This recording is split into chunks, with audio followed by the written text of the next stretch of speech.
வணக்கம். மீண்டும் அனைவரையும் சந்திப்பதில் மிக்க மகிழ்ச்சி. இந்த வீடியோவிலும் அதாவது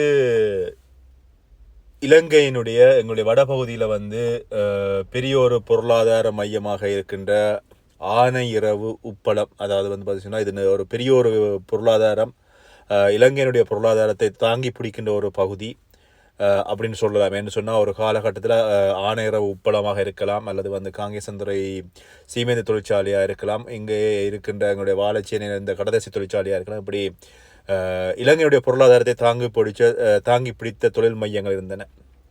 இந்த உப்பளம் சம்பந்தமான விஷயங்கள் அதைத்தான் இதில் பார்க்க போகிறோம். அதை பார்ப்பதற்கு முன்பதாக என்னுடைய சேனலுக்கு யாராவது புதிதாக வருபவர்கள் என்னுடைய சேனலை சப்ஸ்கிரைப் பண்ணிவிட்டு வாங்க அப்படின்னு சொல்லிக்கொண்டு, எங்களுடைய ஆனையிறவு உப்பளம், இந்த உப்பளம் நீண்ட காலமாக இது திறக்கப்படும் அல்லது இதனால் இளைஞர் யுவதிகளுக்கு வேலை வாய்ப்பு கொடுக்கப்படும் இப்படின்னு சொல்லி நிறைய விடயங்கள் இருந்தது.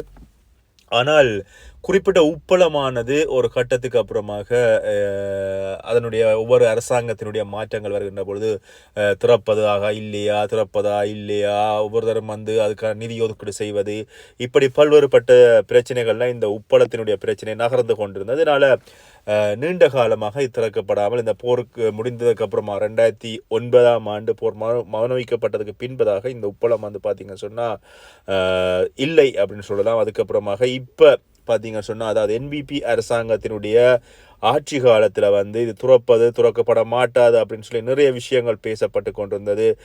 பேசப்பட்டது மட்டும் இல்லாமல் இந்த உப்பளத்தை துறப்பது சம்பந்தமான பேச்சுவார்த்தைகள் நீண்ட காலமாக இடம்பெற்று வந்தது. இந்த வேளையில் பார்த்தீங்கன்னு சொன்னால் இன்று இந்த உப்பளம் திறக்கப்பட்டிருக்கிறது. இந்த உப்பளம் திறக்கப்படுகின்ற பொழுது பல்வேறுபட்ட சர்ச்சைகள் இந்த உப்பளத்தின் மீது வந்திருக்கிறது அப்படின்னு சொல்லலாம். இந்த உப்பளத்தை திறப்பதற்காக எங்களுடைய இலங்கையினுடைய மீன்பிடித்துறை அமைச்சராக இருக்கிற திரு சந்திரசேகரன், அது மட்டும் இல்லாமல் விமல் ரத்நாயக்க பாராளுமன்றத்தினுடைய சபை தலைவர் அப்படின்னு சொல்ல நினைக்கிறேன், அவர் உட்பட எல்லாருமே இந்த உப்பளத்தை திறந்து வைத்தார்கள். அது உப்பு உற்பத்தி நிறுவனத்தை திறந்து வைத்திருந்தார்கள். இந்த உப்பு உற்பத்தி நிறுவனம் திறந்து வைக்கப்படுகின்ற பொழுது இதில் பார்த்தீங்கன்னு சொன்னால் எங்க பேர் வெளியே பார்த்தீங்கன்னு சொன்னால் ராஜா உப்பு அப்படின்னு சொல்லி எழுதப்பட்டிருந்ததாக சொல்லப்படுகிறது. ஆனால் உள்ளுக்குள்ளே பார்த்தீங்கன்னு சொன்னால் வேறு பல்வேறுபட்ட சர்ச்சைகளான பிரச்சனைகள் எழுந்திருந்தன. அதாவது சிங்களத்தினுடைய மொழிகளை கொண்டால் சிங்களத்தினை தமிழாக்கம் கொண்ட வகையில் இந்த உப்பளம் அமைந்திருப்பதாக சொல்லப்பட்டிருந்தது. இதில் இதுக்கு பின்னாடி இதுக்கு என்ன செய்வது, அல்லது இது சிங்கள பெயர்களாக இருக்கிறது, அல்லது வெளியில் பார்த்தீங்கன்னு சொன்னால் தமிழ் பெயரை போட்டுவிட்டு உள்ளே சிங்கள பெயரை போட்டு விட்டார்கள் அப்படின்னு சொல்லி சொன்ன விஷயங்களும் பார்த்தீங்கன்னு சொன்னால் இங்கே பேசு பொருளாக இருந்தது. இதுக்கப்புறமாக பார்த்தீங்கன்னு சொன்னால் அது ரய சோல்ட் அப்படின்ற பேரில் தான் இந்த பேர் குறியீட்டினுடைய பேர் அறிவிக்கப்பட்டிருந்தாலும் இந்த பேரில் தான் இது விற்பனை செய்யப்படும் அப்படின்னு சொல்லப்பட்டிருந்தது. இது ஒரு சிங்கள பெயராக சொல்லப்பட்டிருந்தது.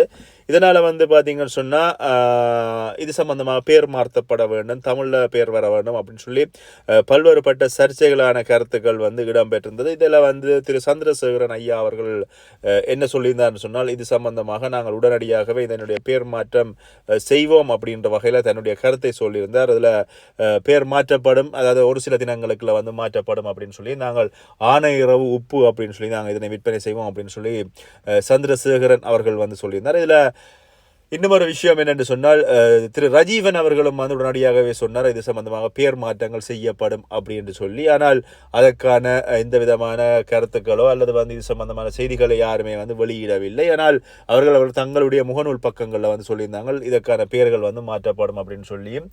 திரு சந்திரசேகரன் ஐயாவும் அவர்கள் ஊடகத்தில் சொல்லியிருந்தார் இதற்கான பெயரை ஒரு சில தினங்களை நாங்கள் ஆனையுறவு உப்பு அப்படின்னு சொல்லி மாற்றி விடுவோம் அப்படின்னு சொல்லி. இதில் நாங்கள் அதை கவனிக்க தவறி விட்டோம் அப்படின்ற வகையில் தன்னுடைய கருத்தை சொல்லியிருந்தார். இதைத்தான் திருவள்ளுவருடைய சிலை திறக்கின்ற பொழுதும் இதே பிரச்சனையை தான் சொல்லியிருந்தாங்க. இலங்கை யாழ்ப்பாணத்தினுடைய கலாச்சார மண்டபம் என்று சொல்லாமல் திருவள்ளுவர் மண்டபம் அப்படின்னு சொல்லி பிரச்சனை கிளம்பிய பொழுதும் திரு சந்திரசேகரன் ஐயா சொன்ன விஷயம் இதைத்தான் சொல்லியிருந்தார். அதாவது நாங்கள் இதை கவனிக்காம விட்டுட்டோம் அப்படின்னு சொல்லி அதே பதில் தான் இங்கேயும் சொல்லியிருந்தார். நாங்கள் இதனை கவனிக்காம விட்டுட்டோம், ஒரு சில தினங்களில் இதனுடைய பேர் பலகையை நாங்கள் மாற்றுவோம் அப்படின்ற வகையில் சொல்லியிருந்தார். இதில் பார்த்தீங்கன்னு சொன்னால் இந்த சபைகளில் அதாவது இந்த டிசிசி கூட்டங்களில் இருக்காமல் வெளிக்கிட்டு சென்ற பாராளுமன்ற உறுப்பினராக திரு ஸ்ரீதரன் அவர்கள் வந்து உடனடியாகவே வந்து பார்த்தீங்கன்னா இந்த பேர் பலகை உடனடியாகவே வந்து ஆணையர உப்பு அப்படின்னு சொல்லி அடையாளப்படுத்தப்பட வேண்டும், அதனை வந்து உறுதி செய்யுமாறு கோரி வந்து உடனடியாகவே கடிதம் ஒன்றை வந்து எழுதி அனுப்பியிருக்கிறார். யாருக்கு எழுதி அனுப்பியிருக்கிறார்னு சொன்னால்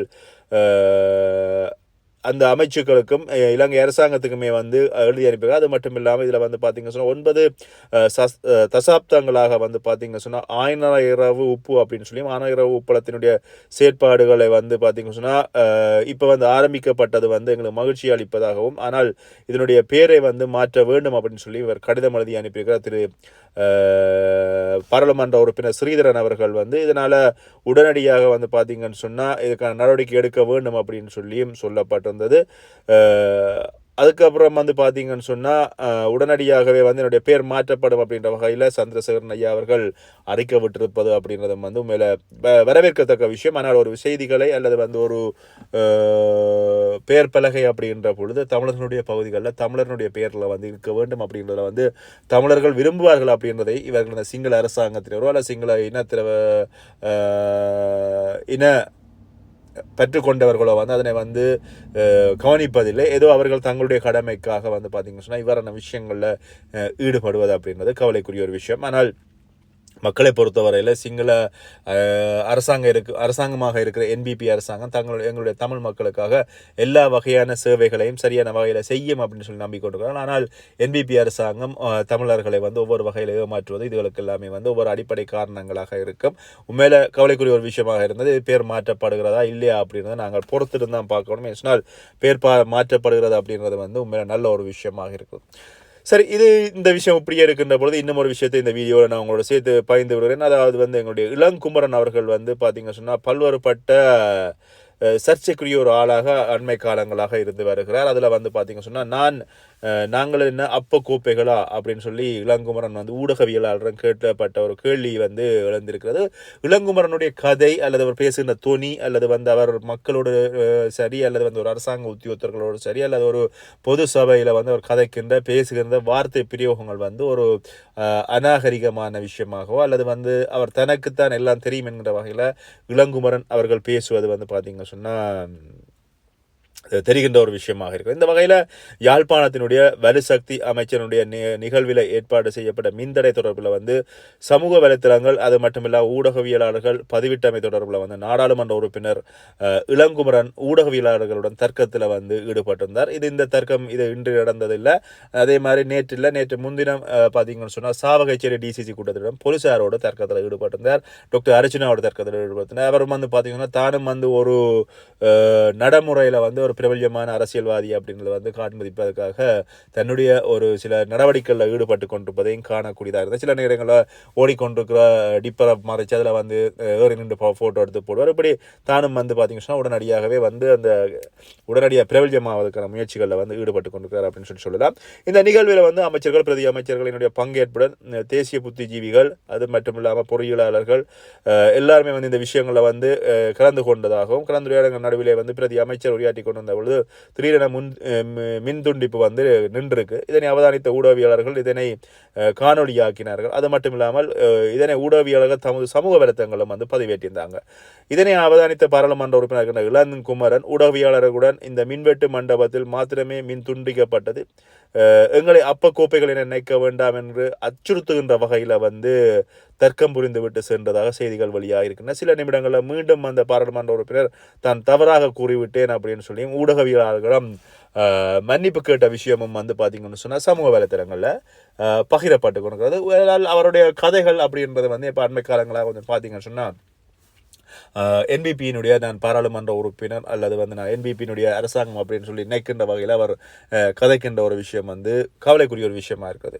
சரி, அதே போல் இந்த எங்களுடைய காணாமல் ஆக்கப்பட்டோர் விடுதலை சம்பந்தமாக வவுனியாவில் இடம்பெற்ற கூட்டத்தில் வந்து விமல் திசநாயக்க அவர்கள் அதாவது வந்து பாராளுமன்ற தலைவர் அவரிடம் வந்து கேள்விகளை எழுப்பின பொழுது அவர் எப்பொழுது அவர்களை கைது செய்தவர்களை விடுவிப்பீர்கள் அப்படின்னு சொல்லி கேள்வி கேட்ட பொழுது நாங்கள் எவரைகளை விடுவிக்க மாட்டோம் அப்படின்னு சொல்லி அதிகரித்திருக்கின்ற ஒரு விஷயம் வந்து சமூக வலைத்தளங்களில் பேசப்படுகின்ற ஒரு விஷயமா இருக்குது. உங்களை கவலைக்குரிய ஒரு விஷயமா இருக்குது. என்ன சொன்னால் நீண்ட காலமாக இந்த போராட்டம், அதாவது வந்து காணாமலாக்கப்பட்டவர்களுடைய போராட்டம், அவருடைய பெற்றோர்களுடைய போராட்டம் அப்படின்னு சொல்லி நீண்ட காலமாக நடந்து கொண்டிருக்கிறது. ஆனால் நாங்கள் ஆட்சி அமைக்கின்ற பொழுது அவர்களை எல்லாம் விடுதலை செய்வோம், தமிழர்களுக்காக நாங்கள் பயங்கரவாத தடை சட்டத்தை நீக்குவோம், அதே மாதிரி போர்க்கைதிகளை விடுவிப்போம் அப்படின்னு சொல்லித்தான் அவர்கள் ஆட்சி அமைத்திருந்தார்கள். ஆனால் இப்பொழுது வந்து அதுக்கும் தங்களுக்கு சம்மதம் இல்லை என்கின்ற வகையில் பேசியிருப்பது வந்து கவலை அளிக்கின்ற ஒரு விஷயமாக இருக்கிறது.